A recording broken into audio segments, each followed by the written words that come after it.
Picture this. More than 2,000 years ago, on the bustling shores of Egypt, stood a building unlike any the world had ever seen. Inside its towering halls were said to be hundreds of thousands of scrolls, mathematics, medicine, astronomy, poetry, knowledge gathered from every known civilization. This was the great Library of Alexandria, a place where kings dreamed of collecting the entire memory of humankind under one roof. To walk through its colonnades was to step into a map of the world's wisdom. But here's the mystery. One day, it was gone. The shelves fell silent, the scrolls vanished, and the greatest treasure of the ancient world dissolved into legend. Who destroyed it? Was it Julius Caesar's army setting fire to the harbor during war? Was it Christian zealots tearing down the symbols of pagan thought?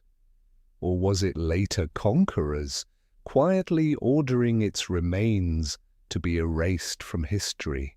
What makes this story more unsettling is not just the loss itself, but the silence that followed. Ancient writers contradict one another.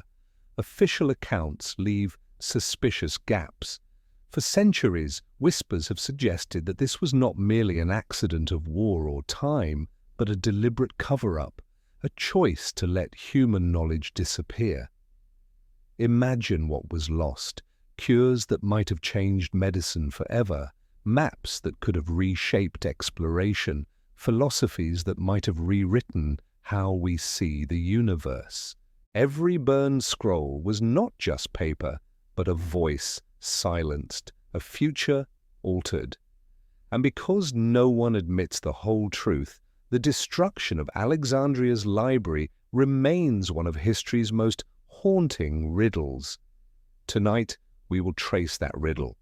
We will follow the trail from the library's founding under the Ptolemies, through the rumors of fire in Caesar's day, to the rise of new faiths that may have seen its wisdom as dangerous. We will test every theory, accident, neglect, conquest, or conspiracy, and listen for the places where history itself seems to hesitate. Because if there truly was a cover-up, then perhaps the greatest secret ever hidden was not the knowledge inside the library, but the truth about who wanted it gone. When Alexander the Great swept across the known world in the 4th century BCE, he left behind not just conquered lands, but visions of cities that would carry his name. Among them was Alexandria, a port carved into the Mediterranean coast of Egypt. After Alexander's death, his general Ptolemy claimed Egypt for himself and founded a dynasty that would last nearly 3 centuries. The Ptolemies dreamed of turning Alexandria into more than a capital. They wanted it to be the beating heart of knowledge, a place where empire was measured not only in soldiers and ships, but in ideas. The Great Library was born of this ambition. Sources suggest it was part of the Mausoleum, the Temple of the Muses, a grand institution where scholars lived, studied, and debated under royal patronage. It was not just a building of shelves and scrolls, but a living community of thinkers, mathematicians, astronomers, physicians, poets, historians. They were fed at the state's expense, housed in quarters close to the palace, and expected to devote their lives to study. To walk its halls was to enter a world where every language, every discipline, every fragment of the human mind was welcome. The rulers of Egypt, beginning with Ptolemy II, pushed the dream further. Ships docking in Alexandria were searched for manuscripts. Original works were seized, copied by skilled scribes, and the copies returned to their owners, while the originals were kept for the library. This was not piracy but policy, openly enforced by decree. Over time, it is said the collection grew to hundreds of thousands of scrolls, perhaps close to 500,000. Some historians believe the number may be exaggerated, but even a fraction would have made it the greatest repository of knowledge the world had ever seen. The library's holdings were vast and eclectic. Works of Homer and Hesiod sat beside Egyptian medical papyri. Texts from India may have travelled along trade routes, bearing insights into mathematics and philosophy.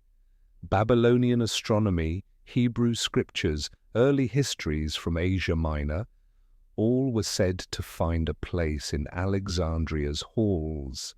One remarkable detail preserved in later accounts is the role of Callimachus, a scholar who created the Pinnaces, the first known library catalogue in history, a sprawling index of authors and subjects meant to guide visitors through the labyrinth of wisdom. Not all of this knowledge was welcomed equally. The Ptolemies knew that knowledge could strengthen power, but it could also threaten it. A scholar might write verses praising another ruler, a philosopher might argue against monarchy. To gather the world's ideas was also to invite contradictions, dissent, and dangerous questions. The very act of amassing the library was both an expression of ambition and an act of risk. There are details about the library that slip through the cracks of history, details that remind us how much remains uncertain. Some sources say the collection was split between the main library near the palace and a daughter library housed in the Serapeum, a great temple to the Greco-Egyptian god Serapis. Others suggest that scholars experimented not only with copying scrolls, but with improving the very materials, testing inks, parchments, and binding methods in an effort to outlast time itself. The city around the library hummed with energy. Alexandria became one of the largest cities in the Mediterranean, its lighthouse, the Pharos, guiding sailors from miles away. Merchants, sailors, scholars, and priests crowded its streets, speaking Greek, Egyptian, Hebrew, and more. Imagine standing at the harbour as ships arrived, sailors shouting, traders haggling, officials demanding manuscripts to be handed over for copying.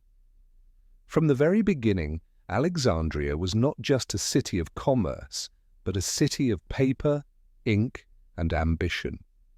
The Ptolemaic dynasty itself reflected this blend of cultures. Though Macedonian by blood, the Ptolemies adopted the trappings of Egyptian pharaohs. They built temples in the style of the Nile, dressed in the regalia of ancient kings, and claimed descent from the gods. Yet in their palaces, Greek remained the language of court and learning. The library thus stood at a crossroads: Egyptian tradition and Greek philosophy, African roots and Mediterranean horizons, ancient rituals and emerging science. Among the scholars who worked there were figures whose names still echo faintly through time. Eratosthenes, who measured the circumference of the earth with astonishing accuracy, is said to have worked in Alexandria. Herophilos, a physician, dissected human bodies and made discoveries about the nervous system centuries ahead of his time. Archimedes may have corresponded with Alexandrian scholars. These fragments remind us that the library was not merely a warehouse, but a workshop where ideas were tested, debated, and born anew. And yet, for all its glory, the library was also vulnerable. It depended on the wealth and favour of kings. Wars raged around Egypt. Rival powers eyed its riches. Within the city, tensions simmered between Greeks, Jews, and native Egyptians. Religious shifts were on the horizon that would one day see old gods fall and new faiths rise. The library stood in the middle of these storms. Grand, fragile, and exposed.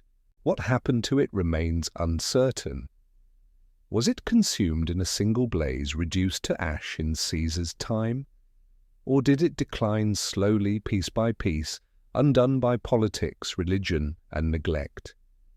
The answers lie tangled in accounts written centuries apart, often by men with their own motives. But one thing is clear: the library's story is not only about what was lost, but about how history itself decides what to remember and what to forget. The story of the great library begins not with silence and ash, but with ambition. In the early 3rd century BCE, Ptolemy I, one of Alexander the Great's generals, secured Egypt for himself after the empire fractured. His dream was to transform Alexandria into a capital that rivaled Athens in philosophy and Babylon in science. His son, Ptolemy II Philadelphus, carried that dream further, envisioning not only a powerful port, but a sanctuary of knowledge. It was during this reign that the idea of a universal library took shape. The plan was audacious: to gather every scroll in the known world, every fragment of wisdom, no matter its origin. Ships docking at Alexandria were searched by royal officials, and manuscripts were seized. Skilled scribes copied them quickly. The copies returned to their owners, while the originals were stored in the library. In a world where books were rare treasures, this practice was controversial, but it revealed the Ptolemies' belief that knowledge itself was the greatest form of power. The library was not a dusty storehouse, but part of the Mausion, the temple of the Muses. Scholars who lived and worked there were supported at state expense, free from the burden of earning their keep. They dined together, debated in colonnades, and lectured in open courtyards. Imagine walking through its marble halls at dusk, the air filled with the rustle of papyrus, the murmur of philosophers, the soft scratch of reed pens. This was not just a building, it was an ecosystem of thought. Some of the brightest minds of the ancient world passed through its doors. Callimachus, the poet-scholar, compiled the Pinnaces, a monumental catalogue that listed authors, subjects, and summaries of the library's holdings. Eratosthenes, later head librarian, calculated the Earth's circumference with remarkable precision, coming within a few hundred miles of the true figure. Herophilos studied human anatomy, pushing medicine centuries ahead of his time. Each of these achievements was rooted in Alexandria's belief that all knowledge should be gathered, compared, and questioned. But even in its beginnings, the library carried the seeds of tension. To seize manuscripts from travelers was to make enemies. Rival kingdoms like Pergamon in Asia Minor bristled at Alexandria's dominance and sought to build their own collections. Within Egypt itself, native traditions sometimes clashed with Greek scholarship, leaving uneasy boundaries between priestly wisdom and royal patronage. From the very start, the library was as political as it was intellectual, a tool of prestige as much as a shrine to learning. Yet for a time, it flourished. To step inside its walls was to believe that human curiosity could conquer time itself. But, as history often shows, the higher the ambition, the greater the risk. The library's creation was not the end of its story, it was only the beginning, a fragile triumph standing in the path of wars, rivalries, and shifting faiths that would one day decide its fate. And so, while the vision of Alexandria dazzled the ancient world, the question remains: how long could such a dream survive in a world where power shifts as easily as the tide? History remembers many cities burned in the chaos of war, but few with consequences as haunting as Alexandria. In 48 BCE, Julius Caesar arrived in Egypt, not as a scholar or guest, but as a general caught in a dangerous struggle. Civil war raged in Rome, and Caesar had pursued his rival Pompey across the Mediterranean. Pompey fled to Egypt, only to be assassinated on the orders of Pharaoh Ptolemy III's court.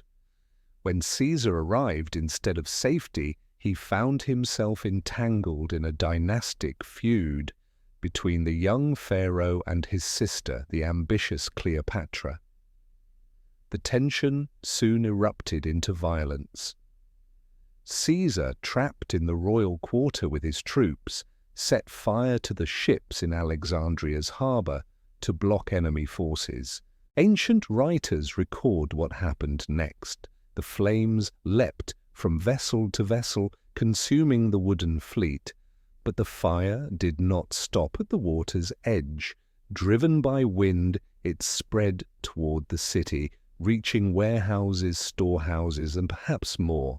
Here lies one of the library's most enduring mysteries. Several ancient sources, including Plutarch and Seneca, suggest that thousands of scrolls stored near the docks were destroyed in the blaze. These may have been manuscripts awaiting transport to the library or copies in temporary storage. Later writers, such as Aulus Gellius, repeat the claim that the library itself suffered devastating losses during Caesar's siege. But how much was truly destroyed remains uncertain. Some historians argue that the fire of 48 BCE may not have consumed the entire library, but rather its holdings in warehouses along the harbour. Others believe it marked the beginning of the library's decline, the first wound in a slow death that stretched over centuries. What is clear is that the event left a scar on the city's memory and raised the first serious questions about whether Alexandria's dream of universal knowledge could survive the reality of politics and war. Picture the scene: scrolls bundled in reed baskets, stacked floor to ceiling, smoke curling through the narrow alleys of the harbour district. Soldiers shouting, citizens fleeing, the glow of fire against the white stone walls. In that night of confusion, priceless works, plays of Euripides, treatises of philosophers long since lost, maps, medical records, may have turned to ash without a single witness able to count their number. For Caesar, the fire was a tactic, a necessity to preserve his troops. For Alexandria, it was a tragedy, and for history, it became the beginning of a puzzle. If the library truly burned that night, why do some later sources describe it as still standing, active, even flourishing in the following centuries? Were the losses exaggerated, or did chroniclers suppress the truth for political reasons? This uncertainty fuels the cover-up theories that shadow the library's story.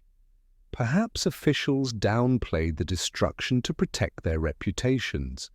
Perhaps later, rulers preferred silence to admitting that the jewel of their city had been crippled.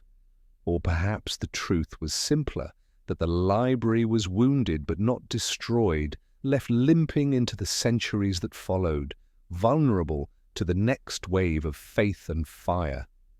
What we know is this: the fire of Caesar's siege marked the first great rupture in the tale of Alexandria's library. It was a warning that knowledge, no matter how carefully preserved, could be undone in a single night by the chaos of men and empires. When the smoke cleared from Caesar's siege, Alexandria was scarred but not silent. The ships in the harbour had been reduced to charred skeletons, and parts of the city smouldered for days. But did the library itself fall in those flames? Here, history offers only fragments, and silence can be as telling as words. Some accounts, like that of Strabo writing decades later, describe Alexandria's scholarly life continuing. He speaks of the Mauseon and its community of philosophers still active under later rulers. This suggests that the library, or at least part of it, survived beyond Caesar's time. Yet the absence of clear records about what was lost leaves us with a gnawing uncertainty. Did the fire consume only scrolls stored near the docks? Did officials quietly replenish the shelves with new works, hoping to erase the memory of loss? Or was there a deliberate effort to hide the scale of the damage, protecting reputations in Rome and Alexandria alike? The consequences of the fire were not just physical, but psychological. To the Ptolemies and their successors, the library was more than a collection of texts. It was a symbol of power, proof that Alexandria stood at the center of the world's wisdom. Admitting its ruin would have been admitting weakness, and so perhaps the silence began, the first layer of what some call the greatest cover-up of the ancient world. Out of this silence emerged new mysteries. By the 1st century CE, sources mention not just the main library, but a daughter library in the Serapeum, a grand temple dedicated to the god Serapis. Some believe this smaller collection was created to house what survived Caesar's fire. Others argue it existed all along, serving as a branch for scholars who could not access the royal quarter. Either way, the Serapeum would later play a crucial role in the library's fate and in its destruction. Meanwhile, whispers persisted. Seneca, writing in Rome, claimed that 40,000 scrolls had been lost in the fire of Caesar's time. Gellius raised the number to 700,000, figures so wide apart that they raise more questions than answers. Was this exaggeration, a misunderstanding, or a sign that even in antiquity, the truth was blurred, reshaped by politics and pride? And so after the fire, Alexandria stood at a crossroads. Its scholars continued their work, its rulers continued to boast of its intellectual riches. Yet beneath the surface was the unspoken truth. Something had been broken, something that could never be fully restored. It is here that the story of the library shifts from history into enigma. If part of it survived, why do we hear so little of its later holdings? If it perished entirely, why do later sources insist it lingered on? Was the destruction of the library a single catastrophe, or a slow, deliberate erasure stretched across centuries, each age leaving less behind and hiding more from memory? What began as a tactical fire in a harbour had become a question that echoes across millennia. What exactly was lost that night, and why do we still not know the whole truth? In the centuries that followed Caesar's siege, Alexandria remained a city of splendor. The great lighthouse still burned its beacon across the Mediterranean, and merchants still crowded its streets with spices, papyrus, and silk. Yet behind this glittering surface, the fate of its greatest treasure was shifting. By the 1st century, CE whispers grew louder of a new repository, the Serapeum, a magnificent temple dedicated to Serapis, a Greco-Egyptian god who blended Greek Zeus with Egyptian Osiris. To the people of Alexandria, Serapis represented harmony between worlds, Greek and Egyptian, old and new. It was fitting then that this temple also housed a library, a place of wisdom meant to complement its spiritual grandeur. Some ancient writers suggest that the Serapeum's library was a daughter to the great royal library. If the palace collection had been wounded by Caesar's fire, the Serapeum may have taken on a new role to shelter what remained, or at least to carry on the dream of Alexandria as the capital of knowledge. Imagine walking its grand colonnades, priests chanting, incense curling through the air, and within its inner chambers, shelves lined with scrolls carefully preserved by scribes. The Serapeum's rise reveals something vital, Alexandria refused to let go of its identity as the city of learning. Even if parts of the original library were gone, the Ptolemaic dream endured. Scholars still arrived from Greece, Rome, and beyond. Copies of texts continued to be made. For many, entering the Serapeum was not simply an act of devotion to a god, but a quiet pilgrimage to knowledge itself. And yet, the Serapeum was not the library. Its collection, while impressive, was likely smaller, its resources less vast than the Mausione's. Some historians believe it held the more practical texts, manuals of medicine, astronomical tables, works of philosophy most useful to daily governance or temple rituals. Others argue it was more eclectic, housing whatever could be rescued or recopied from the ashes of the earlier fire. The truth, as always, remains elusive. There is one detail that fuels speculation. Records suggest that in later centuries, when Christian writers spoke of the Library of Alexandria, they were sometimes referring not to the original Mausion, but to the Serapeum. If so, then much of the confusion about when and how the library fell may stem from this blending of identities, two collections linked in memory, fused into a single legend.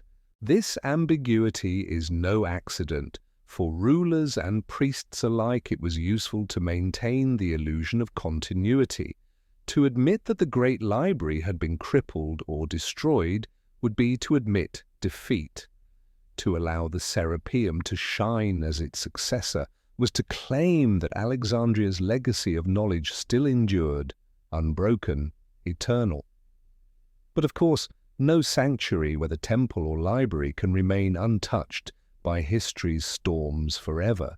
The Serapeum, for all its grandeur, would one day face its own trial by fire and fury.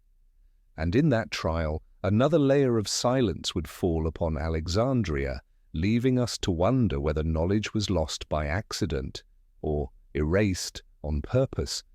For centuries, the Serapeum stood as both a sanctuary of the gods and a vault of wisdom. But history is never still.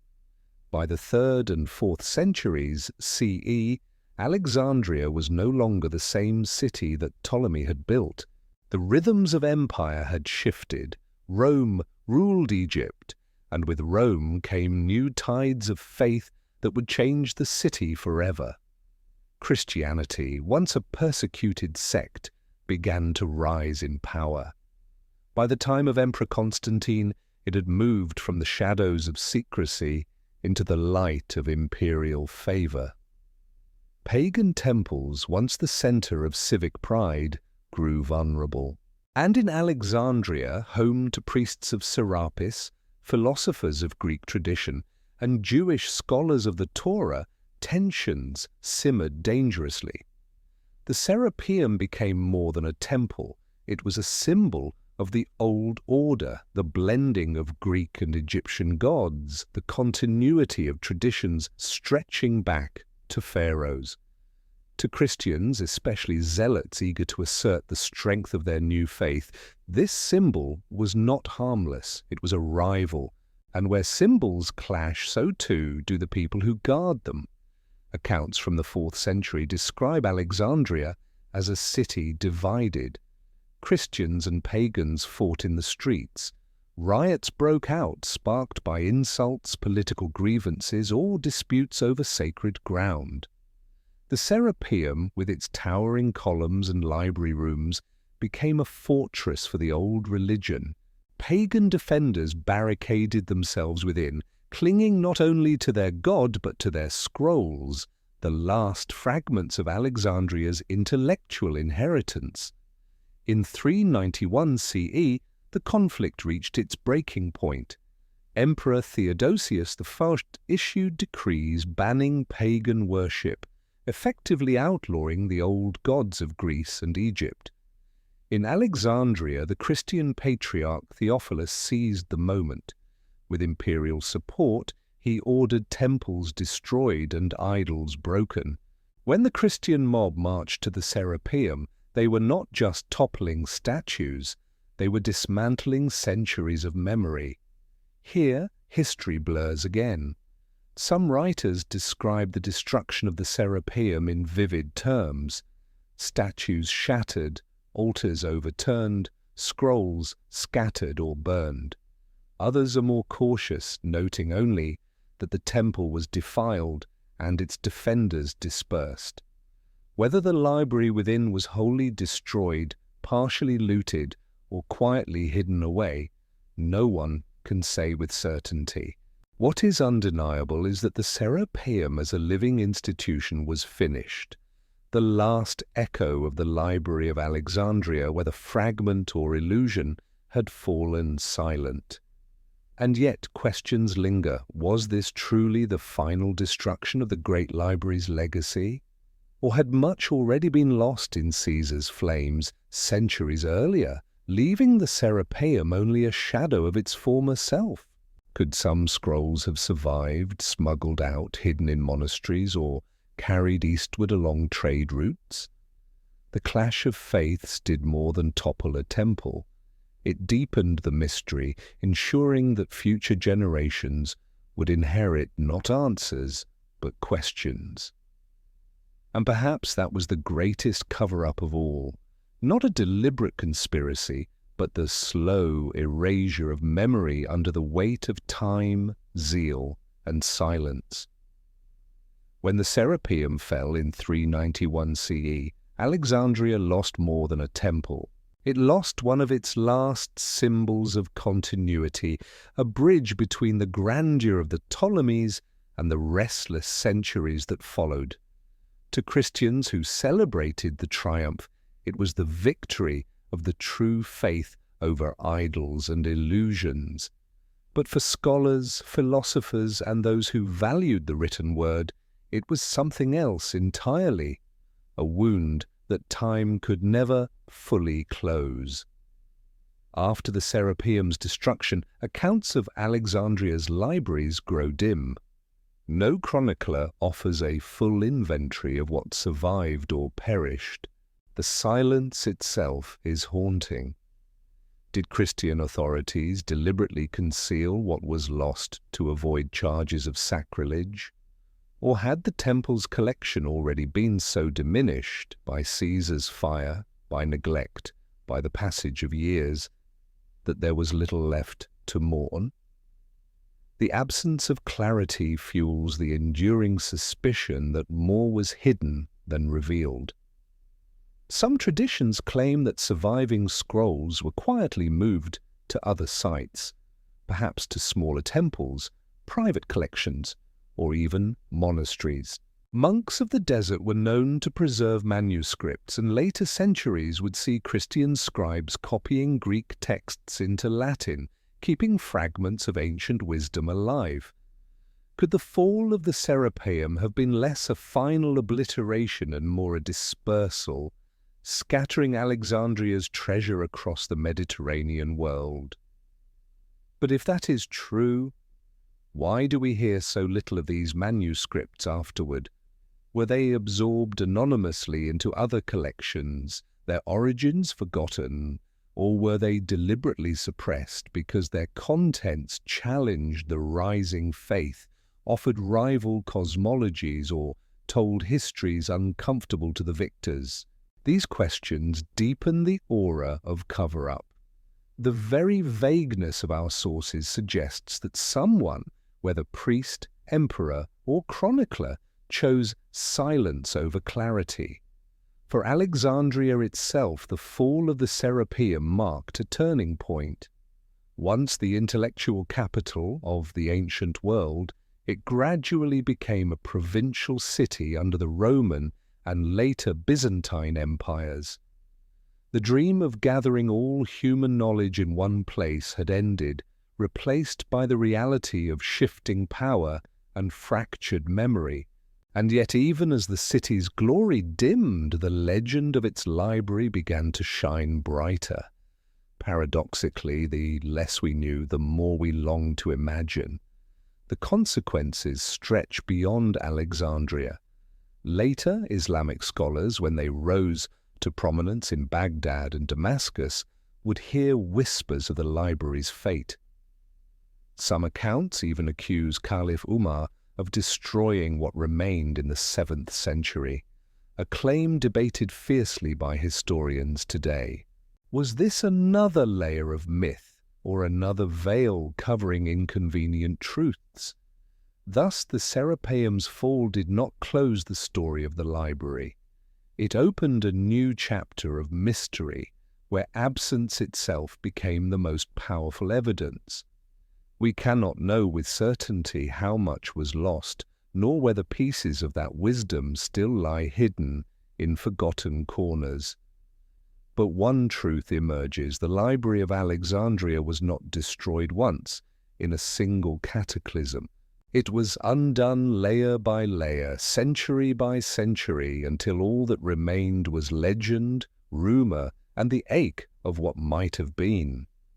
By the 7th century CE, the Roman Empire had split. Byzantium ruled from Constantinople, and Alexandria, though still bustling with merchants and scholars, was no longer the unrivaled jewel it had once been. Yet even as its power waned, the legend of its library lingered, and it was during this twilight that another chapter was written, one that has echoed for centuries: the Islamic conquest of Egypt. In 642 CE, Arab forces under General Amr ibn al-As entered Alexandria after defeating Byzantine resistance. The city fell with less destruction than earlier conquests, yet in later centuries, chroniclers would claim that what remained of the great library met its final end at this moment. The story most often told is simple and chilling. According to later sources, when asked what should be done with the library's scrolls, Caliph Umar in Medina supposedly replied, "If what they contain agrees with the Quran, they are unnecessary. If they disagree, they are heretical. Therefore, destroy them." The tale goes further, suggesting that the scrolls were used as fuel for the city's bathhouses, burning for months until the last scrap of papyrus had turned to ash. For generations, this account captured imaginations, a dramatic finale to the centuries-long tragedy of Alexandria's lost knowledge. But as with so much of the library's history, the closer we look, the more the story slips into mist. No contemporary Islamic records mention the library's destruction. Early Muslim historians who wrote about the conquest of Egypt describe battles, treaties, and the city's surrender, but not a single word about scrolls or flames. The tale of Umar's decree surfaces only centuries later in writings of Christian and Persian authors hostile to Islam. Many modern scholars believe it was a polemical invention crafted to lay blame on a new religion for losses that had occurred long before. And yet the persistence of the story reveals something important. By the 7th century, the memory of the library had already become mythic. People sought an explanation for its absence, a villain to hold accountable for humanity's missing knowledge. To some it was convenient to cast the conquerors as the destroyers. To others, it was a final layer of tragedy, a world-changing faith rising just as the last embers of ancient wisdom were extinguished. So what truly happened? Perhaps by the time of the Islamic conquest, little of the original library remained. Centuries of neglect, fires, and deliberate purges may have already hollowed it out. The Serapeum was long gone, and the Mausion a memory. If anything survived, it may have been scattered in private collections, absorbed into Byzantine archives, or lost in the passage of time. Still, the legend of Umar's order endures. Whether fact or fabrication, it speaks to our fear of erasure, the idea that knowledge can be judged, silenced, even burned out of existence by those in power. It also reminds us that sometimes the cover-up is not in what was done, but in what was remembered or forgotten. And so, as the Arab banners rose over Alexandria, the world believed it was witnessing not only the fall of a city, but the final shadow passing over the greatest repository of wisdom ever built. Whether true or not, that belief itself became part of the library's story, a story where fact and myth are forever entangled. The supposed destruction of the library during the Islamic conquest of Alexandria has long fascinated storytellers. But beyond fascination, it has also served as a weapon. Myths, after all, are not only remembered, they are shaped, sharpened, and wielded. In medieval Europe, the tale of Caliph Umar's decree was retold with outrage. To Christian chroniclers, it was proof that Islam was not a faith of learning, but of destruction. In an age when rival civilizations competed for power and legitimacy, blaming Muslims for the loss of the world's greatest treasure served a clear purpose. By casting Islam as the villain, the West strengthened its own claim as the true heir of knowledge and civilization. Ironically, the reality was far more complex. The Islamic Golden Age, beginning just a century later, would see Arab scholars in Baghdad, Damascus, and Cordoba preserving, translating, and expanding upon Greek and Roman texts. Algebra, astronomy, and medicine flourished under their care. Far from destroying knowledge, many Muslim rulers became its greatest patrons. And yet, the myth of the library's destruction endured, a reminder that legends often serve ideology more than truth. The library also became a symbol within the Arab world itself.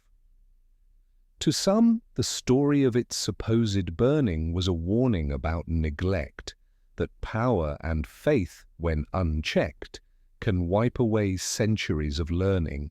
To others, it was an invention by outsiders meant to tarnish their heritage. Either way, the tale was retold, argued over, and embedded into cultural memory, less for what it said about the past than for what it implied about the present. Modern historians now approach the myth cautiously. Some argue that the legend grew precisely because the truth of the library's fate was so uncertain.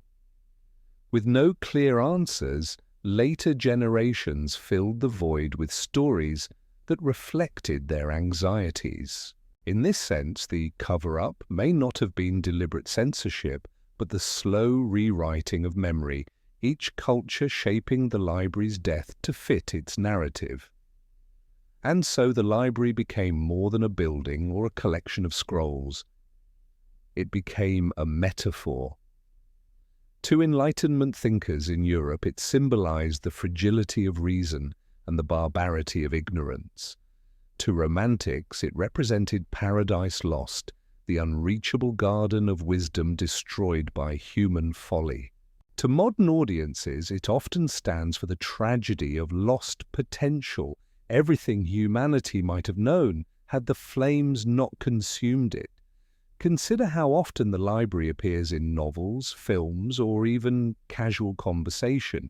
It has become shorthand for irretrievable loss. Say, the burning of the Library of Alexandria, and instantly the mind conjures images of scrolls turned to ash, of secrets slipping into silence. The image is so vivid, so powerful, that it matters less whether it happened in the way people imagine. The story itself has become the truth. But that truth is double-edged. On one side, it warns us of the fragility of knowledge, how easily centuries can vanish in a single moment of chaos. On the other, it challenges us. If the past can be shaped by myths and cover-ups, how much of what we believe today rests on shadows rather than light? Long after the stones of the Serapeum had crumbled and the scrolls of the library had turned, whether by fire, neglect, or myth, into dust, the idea of Alexandria refused to die. If the building was gone, its shadow endured. In many ways, that shadow has shaped the modern world as deeply as the knowledge once housed inside. For centuries, the loss of the library has been invoked as a warning. To scholars of the Renaissance, rediscovering the works of Plato, Aristotle, and Galen, it was a reminder of how fragile wisdom could be. They imagined the riches that might have survived, the complete histories of lost civilizations, the missing plays of Greek dramatists, the advanced mathematics of Babylon, the secret sciences of Egypt. The very thought that these treasures were gone ignited a hunger to preserve and recover whatever remained. In this sense, the absence of the library fueled the rebirth of learning. In the modern age, the library has taken on new forms. Universities, public libraries, and even digital archives are often described as the new Library of Alexandria. Each carries the same ambition to gather knowledge, to protect it, and to make it available to future generations. The tragedy of Alexandria serves as their unspoken charter, a vow that such a loss should never happen again. But the influence runs deeper than institutions. The library has entered our collective imagination as the ultimate what if. What if the complete works of Aristotle had survived? What if entire branches of science had not been cut short by flames or censorship?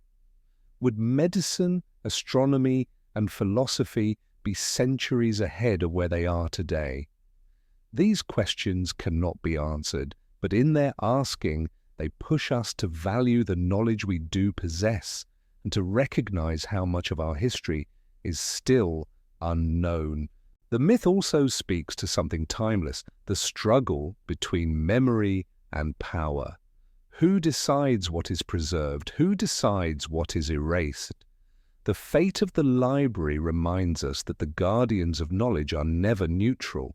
Priests, emperors, generals, patriarchs all left their mark on Alexandria's story, not only in what they built or destroyed, but in what they allowed us to remember.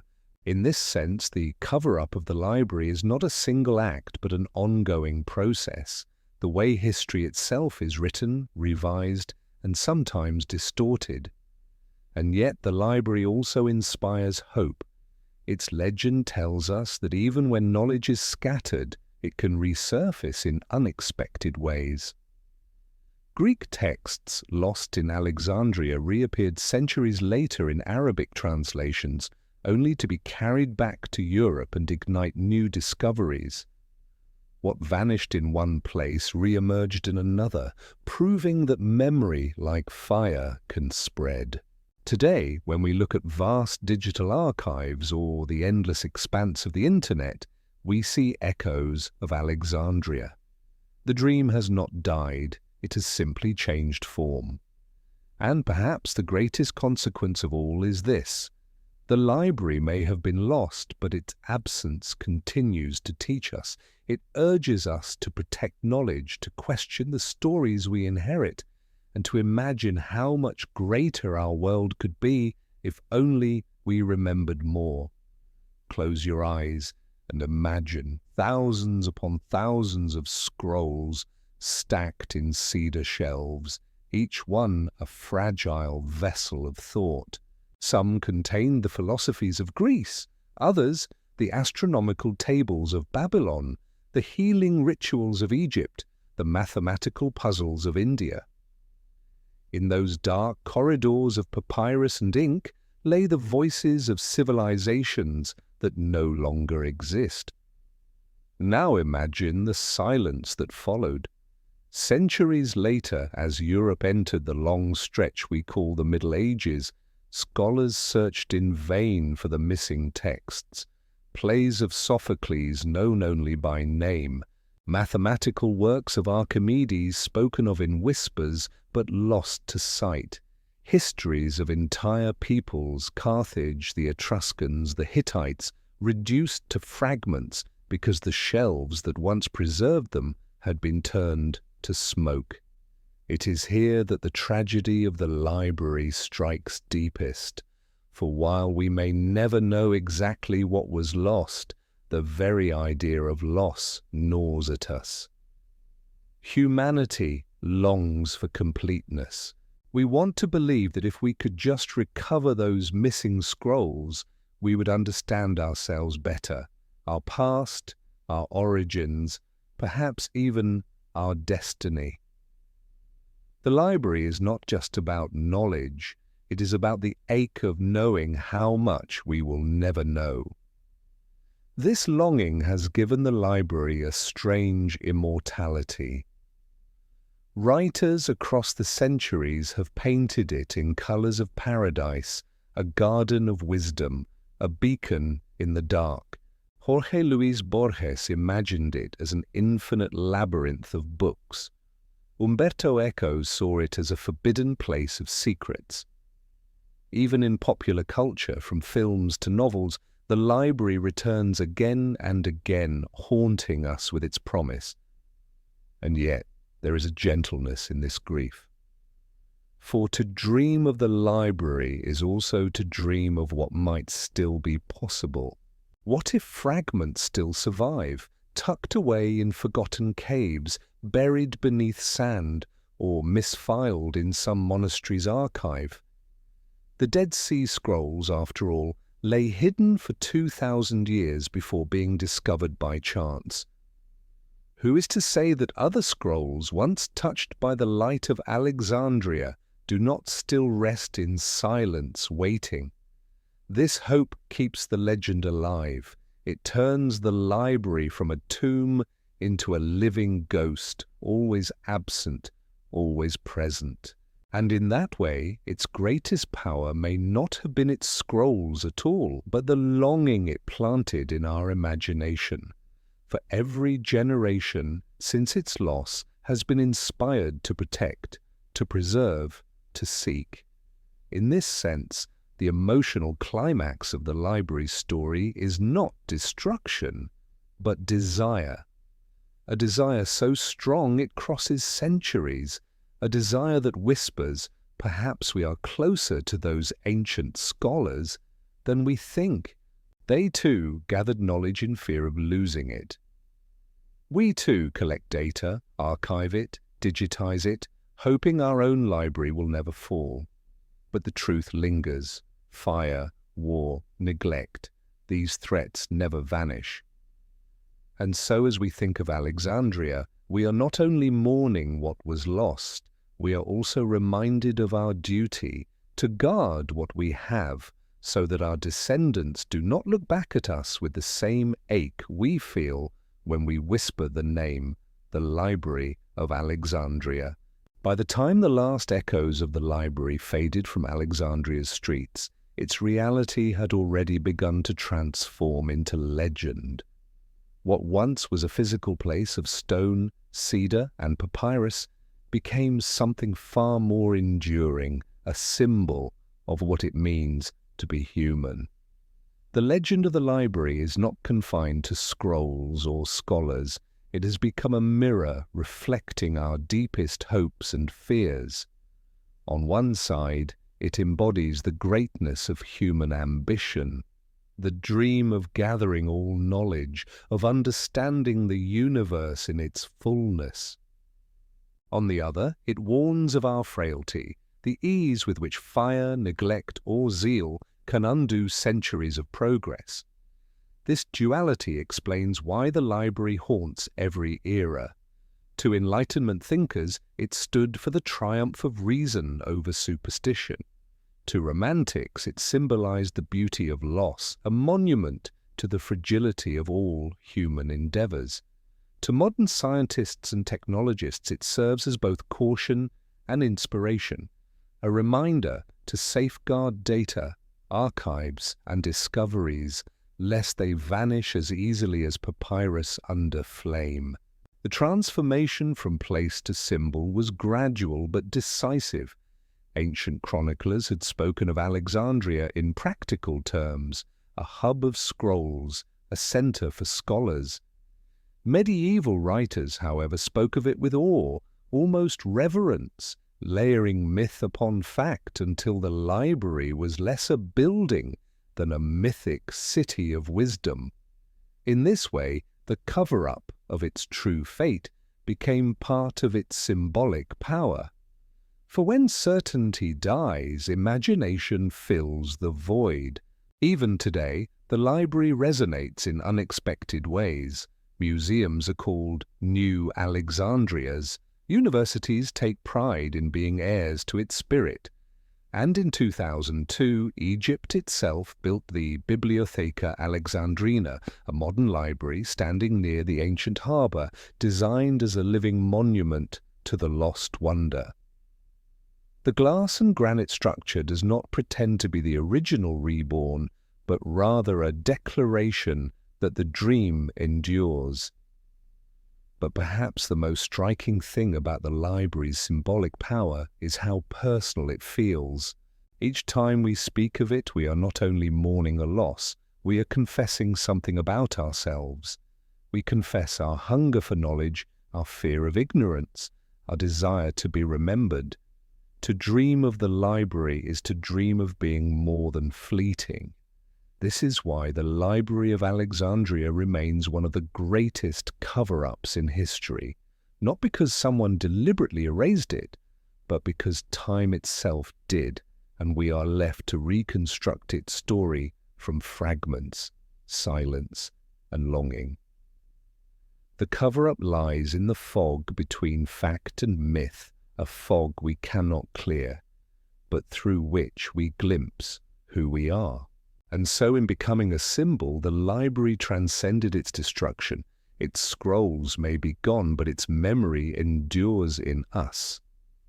It has become part of our collective identity, shaping how we see knowledge, how we value it, and how we fear losing it. The true Library of Alexandria is not buried beneath sand or rubble.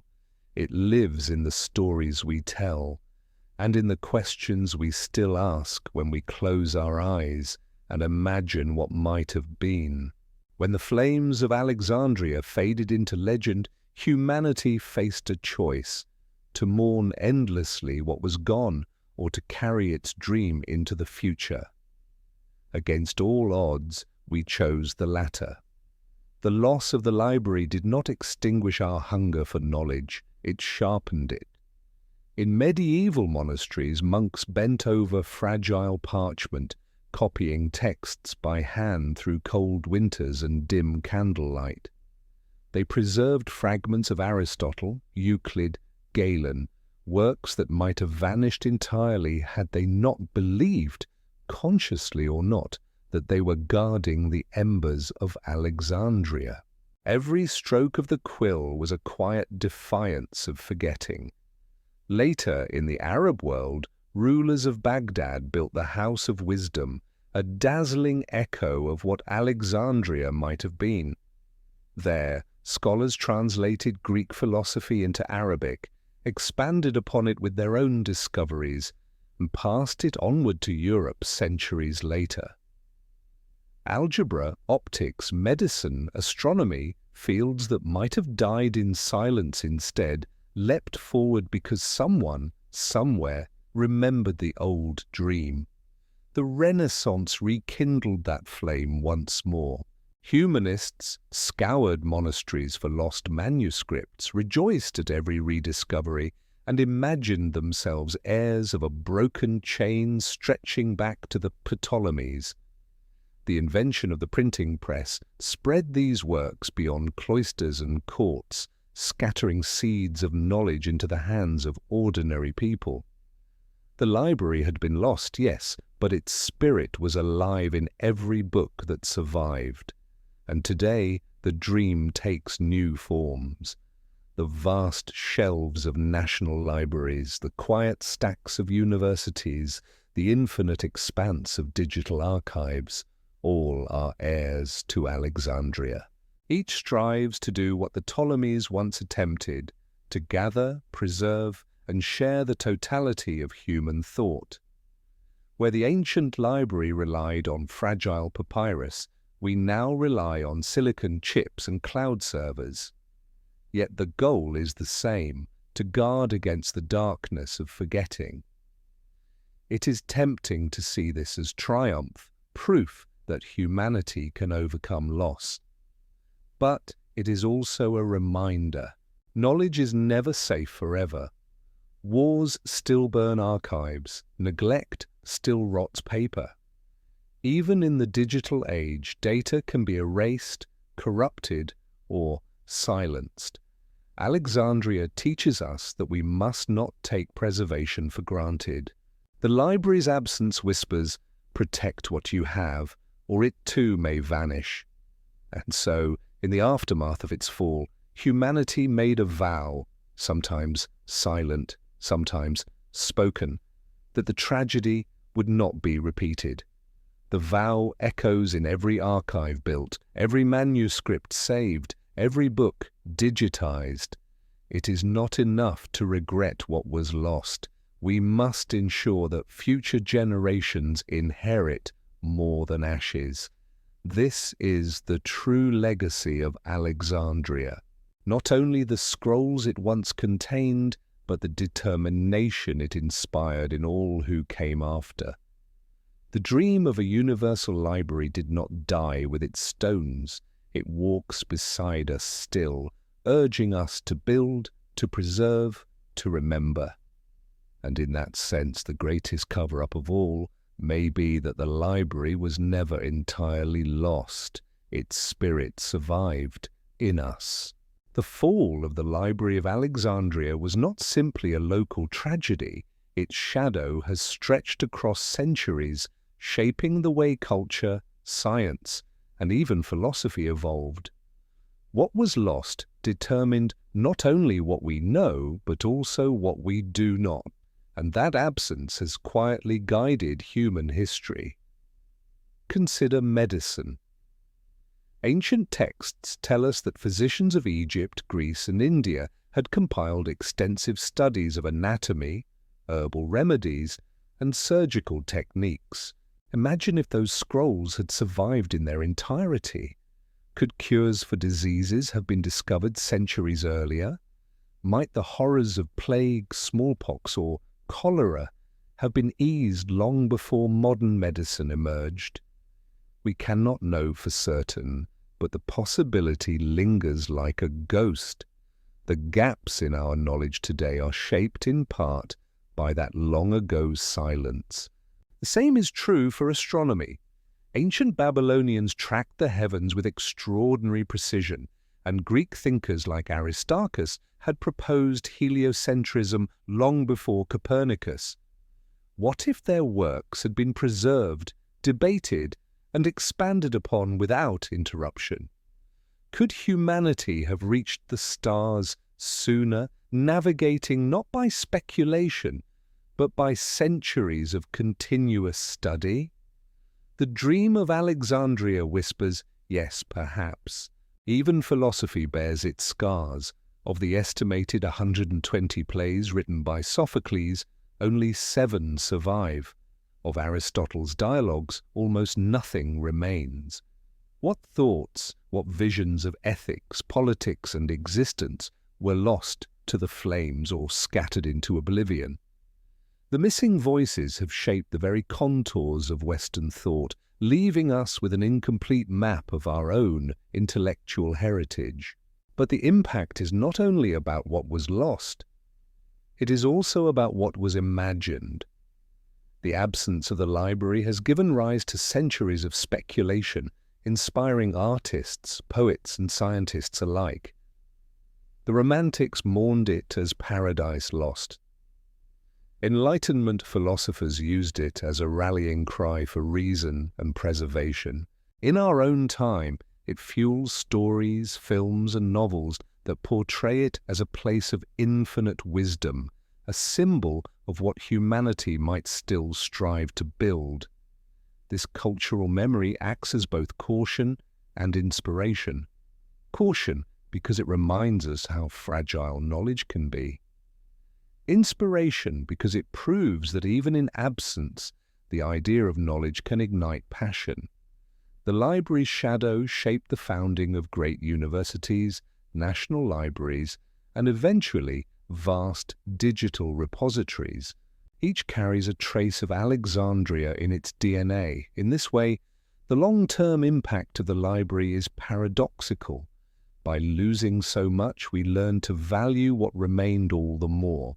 By fearing destruction, we invested in preservation. By dreaming of what we could not recover, we pushed ourselves to discover anew. And so the cover-up of Alexandria is not only about history erased, it is also about history rewritten, paths diverted, futures reshaped. The library did not simply vanish, it bent the course of civilization itself. And even now, when we gaze at the glowing screens of our modern libraries without walls, we are haunted by the thought, what would our world look like if those ancient shelves had never burned? More than 2,000 years have passed since Alexandria's library stood beside the Mediterranean, yet its absence continues to ripple through culture and imagination. Why does a building long gone still hold such a grip on our collective mind? Perhaps because it represents more than a library. It is a dream, and dreams never truly die. At its core, the library embodies humanity's eternal longing for completeness. We are creatures who gather stories, who yearn to piece together the fragments of our past. The idea that somewhere, once, all knowledge might have been gathered under a single roof is intoxicating. It appeals to our desire for order in a chaotic world, to the hope that if we could just unlock every scroll, every secret, then perhaps we would finally understand ourselves.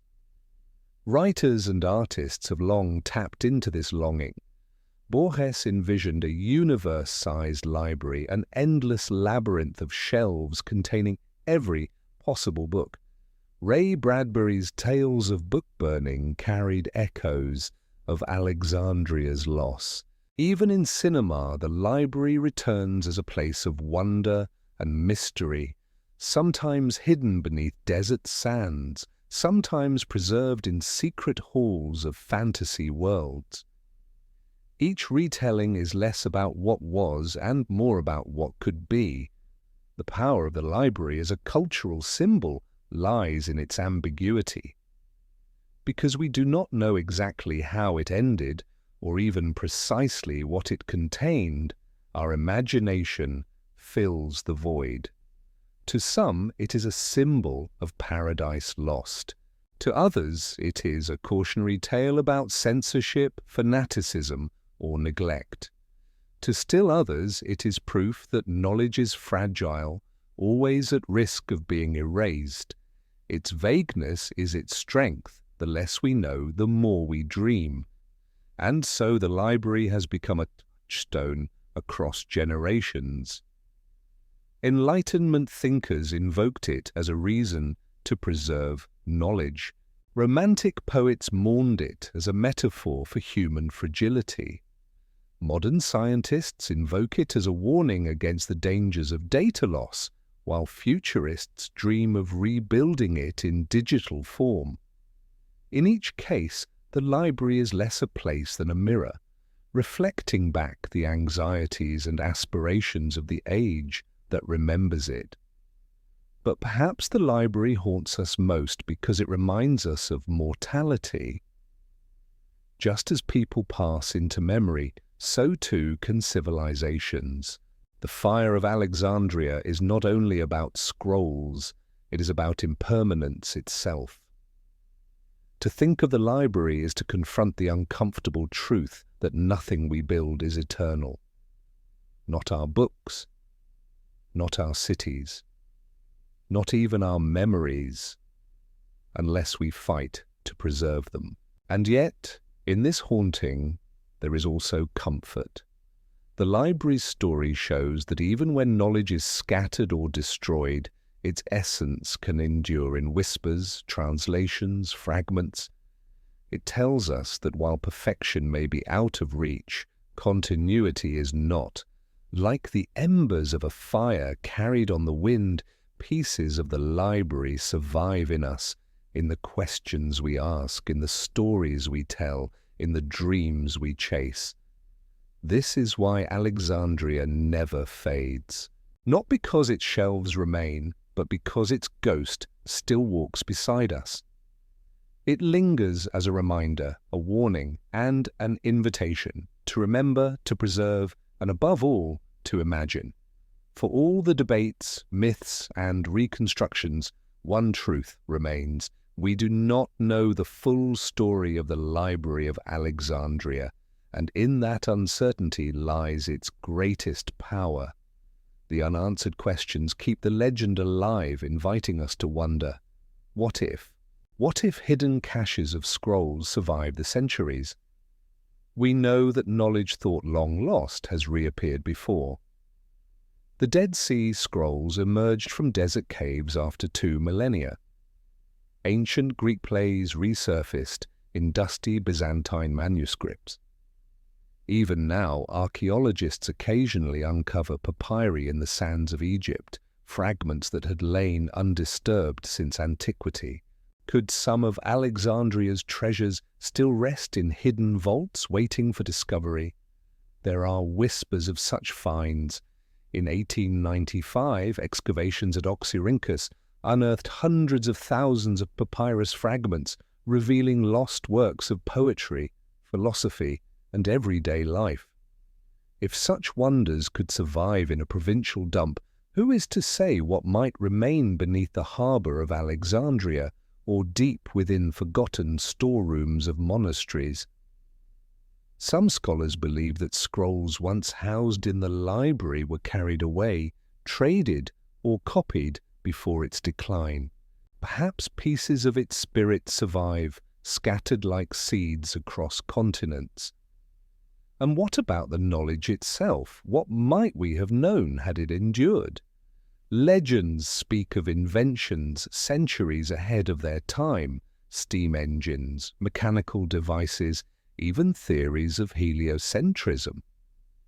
While many of these claims may be exaggerations, they spark a tantalizing thought.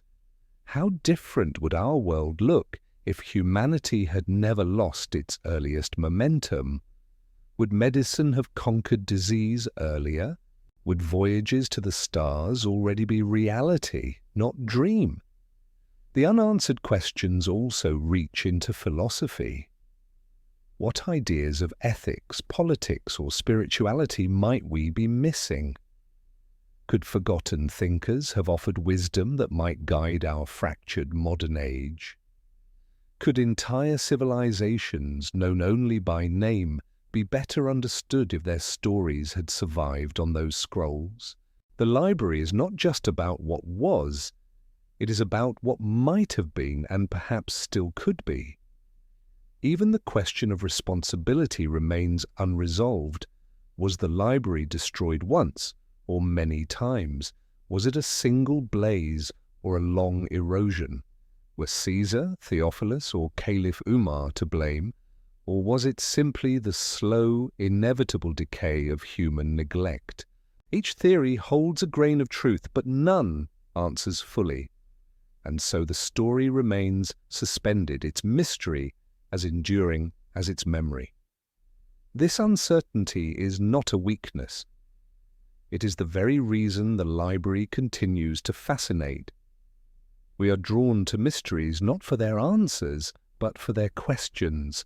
The silence of Alexandria whispers possibilities, and in those possibilities lies its immortality. And so the Library of Alexandria endures not only as a ruin, a myth, or a symbol, but as an open door. A door to questions we cannot close. A door to knowledge that might still be waiting. A door that reminds us the past is never entirely gone. It lingers just out of reach, beckoning us to seek, to wonder, and to dream. The story of the Library of Alexandria, in all its grandeur and loss, comes to rest upon a single, timeless tension, the struggle between memory and oblivion. Knowledge, once gathered, always risks slipping away. And forgetting, like fire, like water, like time itself, waits patiently at the edge of every human achievement. This struggle is as old as civilization. In Mesopotamia, scribes pressed cuneiform into clay, knowing the brittle tablets could shatter, but hoping they might endure longer than memory alone. In Egypt, hieroglyphs were carved deep into stone, each symbol a silent defiance of time. In China, bamboo strips and silk scrolls carried wisdom across dynasties, vulnerable to flame, yet entrusted to continuity. Everywhere, the same battle, to wrest permanence from impermanence. The Library of Alexandria was the most ambitious move in that battle. The Ptolemies dreamed not just of preserving knowledge, but of conquering oblivion itself. To gather every book, every scroll, every fragment of human thought was to build a fortress against forgetting. And for a time they succeeded. Alexandria shone as the beacon of human achievement, proof that knowledge could be gathered, stored, and made immortal. But fire, neglect, or politics, whatever the cause, proved that no fortress is unassailable. When the shelves emptied and the scrolls vanished, humanity was reminded of a sobering truth. Knowledge is fragile, and forgetting never sleeps. The fall of Alexandria was not just the loss of a building, but the revelation that our victories over time are always temporary. Yet this fragility is not defeat, it is the source of our resilience. Again and again, across centuries, people have chosen to resist forgetting. After the fall of Rome, monks bent over their manuscripts, whispering Latin prayers as they copied Aristotle by candlelight. In Baghdad's House of Wisdom, translators turned Greek into Arabic, preserving what would later ignite the Renaissance. And today, in data centers cooled by machines, humanity stores its knowledge in light, etched upon silicon wafers. Always the same act, carrying the flame forward. The climax of Alexandria's story, then, is not fire. It is the realization that we live always on the edge between light and shadow, memory and loss. The library's fate dramatizes the very condition of being human. To know that everything we create may one day vanish, yet to strive anyway. And perhaps this is why the library haunts us more than any other ruin. Temples fall, cities crumble, empires fade, but the loss of Alexandria is different. To lose a building is to lose stone. To lose a library is to lose memory itself. And memory is who we are. Even now, in the digital age, the struggle continues. We store knowledge in invisible networks, but already warnings emerge. Servers crash, files corrupt, data decays. Unlike papyrus, which can crumble visibly in hand, digital memory can vanish in silence without smoke or ash. The fear of a digital Alexandria lingers, as real as the flames that once licked papyrus in ancient halls. Yet this very fragility gives our quest meaning. The Ptolemies may have failed to conquer oblivion, but they gave us a vision that has shaped every act of preservation since. To remember Alexandria is to accept the struggle, to see ourselves as stewards, not owners of knowledge. We do not conquer forgetting, we resist it generation after generation, carrying forward what we can, adding to it, knowing it is never complete. The library's climax is, therefore, not destruction, but defiance. Its ruins whisper, knowledge is worth saving, even if it will never be eternal. Its silence urges us, keep writing, keep teaching, keep remembering, for every book preserved, every story told, every idea passed forward is a small victory against the void. And so the Library of Alexandria stands in history, not just as a monument to loss, but as a reminder of our eternal struggle, a struggle that defines us as much as any empire or invention. For we are not only creatures who live and die, we are creatures who remember and forget. And in that fragile space between the two, we find meaning. The climax is not fire, it is the choice we make every day to push back the darkness, even knowing it will return. The library was not the first to fall, nor will it be the last, but because of it, we know the stakes. Because of it, we carry the dream forward. Because of it, we whisper into the night, memory must endure. And as long as that whisper continues, the Library of Alexandria is not truly gone. It lives wherever a hand copies a text, wherever a teacher speaks to a student, wherever knowledge is shared. In that way, Alexandria's final lesson is not despair, but hope. The hope that, though forgetting waits, memory endures in us. The Library of Alexandria may have vanished, but its spirit lingers in the very fabric of how humanity approaches knowledge. Its fall created a vacuum so profound that every civilization since has tried in some way to rebuild what was lost. That is the library's greatest legacy, not the ashes of its scrolls, but the blueprint it left in our imagination. Across centuries, echoes of Alexandria resurface in every great attempt to gather and safeguard wisdom.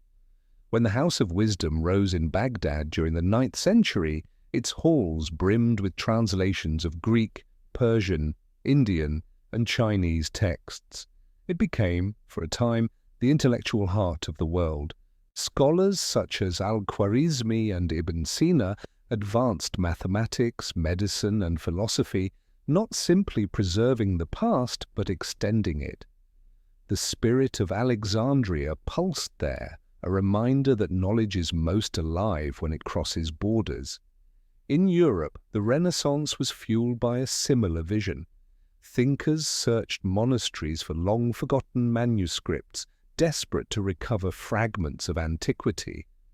When Gutenberg's press multiplied these texts, knowledge was no longer confined to cloisters or courts.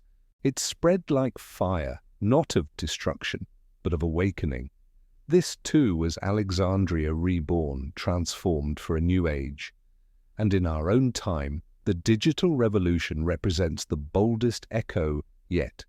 Vast online archives, searchable databases, and interconnected networks strive to fulfill the dream that the Ptolemies once began, a universal library accessible to all. Wikipedia, digital libraries, even the cloud, each is a descendant of Alexandria, proof that the dream did not die but evolved. Yet here lies the paradox. The same fragility that doomed the ancient library still shadows us. Data corruption, cyber attacks, and the sheer impermanence of technology threaten our archives just as surely as fire once threatened papyrus. The modern world may not burn with torches, but it burns in other ways, through neglect, obsolescence, or the quiet decay of forgotten files. The lesson of Alexandria whispers, no archive is eternal unless we guard it fiercely. Still, the comparison offers hope. Unlike the ancients, we now multiply knowledge so quickly across so many platforms that erasing it entirely seems nearly impossible. If Alexandria taught us caution, it also taught us resilience. We back up, we copy, we share. We have learned painfully that preservation is not a one-time act, but a continuous effort. The library also left us a deeper legacy, one that shapes how we think about knowledge itself. It reminds us that knowledge is not only power, but responsibility. The Ptolemies sought to gather all the world's texts, but perhaps without considering how fragile their collection was. Today, Institutions worldwide recognize that safeguarding knowledge is a duty as sacred as producing it. UNESCO archives, scientific databases, and even community libraries all operate with this awareness that knowledge belongs not to one ruler, but to all humanity. Modern parallels stretch beyond institutions. In a way, each of us now carries a piece of the library in our pockets. Smartphones and computers are personal Alexandrias filled with texts, images, and voices from every corner of history. We are living what the ancients could only dream of, instant access to more knowledge than 1,000 scrolls could hold. The irony is sharp. What the greatest empire of antiquity could not preserve, the average person today carries in their hand. Yet with this power comes unease. The more knowledge we store, the more we fear losing it. Hard drives crash. Websites vanish. Entire archives can disappear overnight if servers shut down. In this way, Alexandria is reborn not only as a dream but as a warning, a constant reminder that preservation is fragile no matter how advanced our tools. And still the dream persists. In 2002, Egypt unveiled the Bibliotheca Alexandrina, a modern library built near the ancient harbour. Its circular design, engraved with scripts from around the world, declares itself heir to the lost wonder. While it cannot bring back the papyrus of the past, it symbolizes humanity's refusal to let the dream fade. The building is not only a library, it is a monument to resilience, a public vow that Alexandria's flame still burns. Ultimately, the Library of Alexandria's long-term legacy is this: it transformed loss into longing and longing into action. Every archive, every book, every database is, in some sense, an answer to Alexandria. We preserve because we remember what happens when we do not. We build because we fear the void, and through that cycle, loss, memory, renewal, the library still shapes the course of civilization. To look at our modern world is to see Alexandria's ghost everywhere. In the glass walls of libraries, in the glowing screens of digital archives, in the endless pursuit of knowledge that defines who we are. The cover-up of Alexandria was not only the hiding of its destruction, it was the covering up of our own fear that without memory we are nothing. And by facing that fear, we built anew. In this way, the library is not only history, it is prophecy. It reminds us that we will always live between knowledge and forgetting, always striving to hold back the tide. The story of Alexandria is unfinished because it is the story of us. Cease the story of the Library of Alexandria drifts towards silence. What remains are not only fragments of papyrus or echoes of marble halls, but lessons, quiet, enduring truths that speak to every generation. The library may be gone, yet its voice still murmurs in the background of history, urging us to listen. The first lesson is fragility, is knowledge, no matter how grand, is never immune to loss. Scrolls can burn, archives can crumble, files can vanish with a keystroke. To recognize this fragility is not to despair, but to respect the delicate thread upon which memory hangs. It is a reminder that every act of preservation, however small, matters. The saving of a letter, the scanning of a photograph, the teaching of a story to the next generation. The second lesson is resilience. Though Alexandria fell, humanity did not surrender to forgetting. From monks in dimly lit monasteries to scholars of Baghdad, from Renaissance printers to modern digital archivists, people have carried the flame forward. The library teaches us that even when much is lost, all is never lost. Fragments can be enough to rekindle if we choose to value them. The third lesson is humility. For all our achievements, we remain finite beings, limited in what we can preserve, limited in what we can know. The dream of Alexandria was to gather everything, a dream that proved impossible. And yet the attempt itself was noble. It reminds us that striving for completeness may be less important than cherishing what we have and sharing it widely. The fourth lesson is responsibility. Memory is not passive, it demands care. The destruction of the library was not only an accident of history, but also a failure of stewardship. To allow knowledge to decay through neglect is as tragic as losing it to flame. Today, as guardians of vast digital and physical archives, we inherit that responsibility.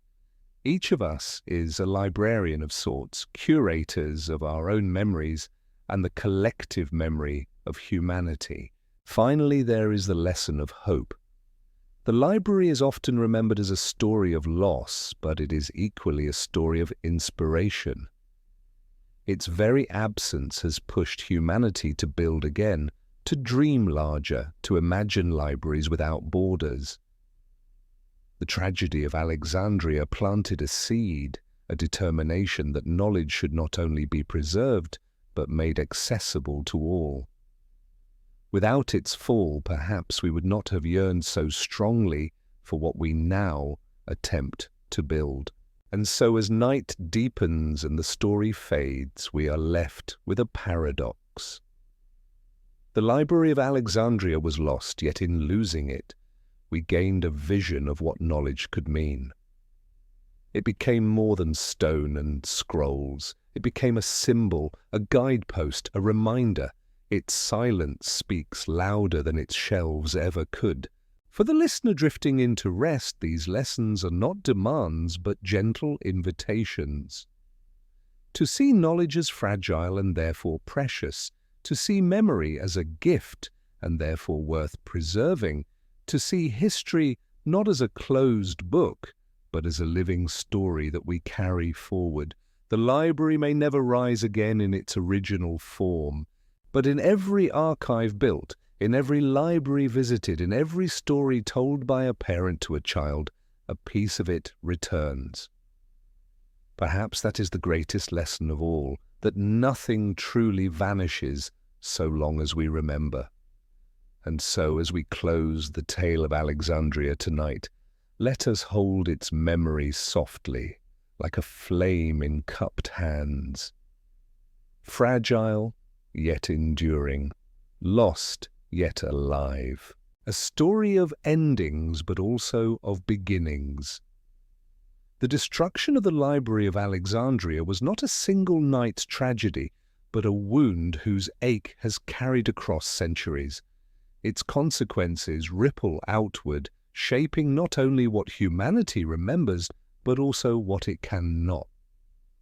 To understand its long-term impact is to see how absence can shape presence, how silence can mold the very stories we tell about ourselves. The most immediate consequence was a profound gap in human knowledge. Entire disciplines may have been delayed by centuries because their foundations were lost. Astronomy, mathematics, and medicine, all fields known to have been studied extensively by the ancients, had to be rediscovered piece by piece. Imagine how differently history might have unfolded if those discoveries had been continuous, not fractured. Could the Renaissance have bloomed earlier? Might industrial revolutions have come centuries before? These questions cannot be answered, yet they point to the weight of what was lost. Beyond science, the library's fall reshaped the trajectory of philosophy and literature. The works of countless thinkers were reduced to fragments, leaving gaps in intellectual traditions. Without the continuity of ideas, cultures had to rebuild thought from remnants, often reinventing philosophies that may already have been written. The silence of the library created a selective memory of antiquity, one in which only a fraction of voices survived to guide future generations. Culturally, the library became a symbol of impermanence. Civilizations realized, perhaps more sharply than ever before, that memory could vanish as swiftly as stone. This recognition fostered both fear and determination.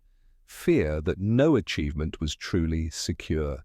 Determination that preservation was a duty.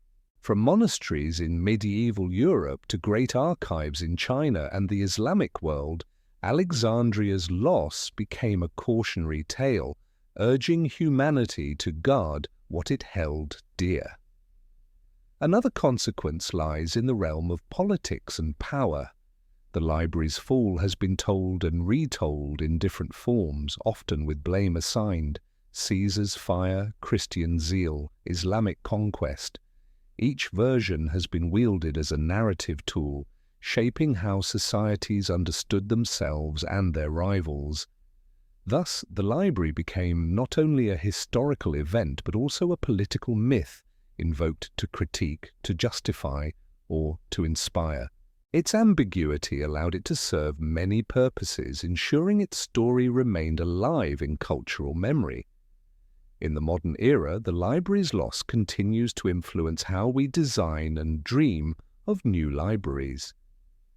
The Bibliotheca Alexandrina, inaugurated in 2002 near the ancient harbour, stands as a direct response, a monument not only to Egypt's heritage, but to humanity's enduring desire to reclaim what was lost.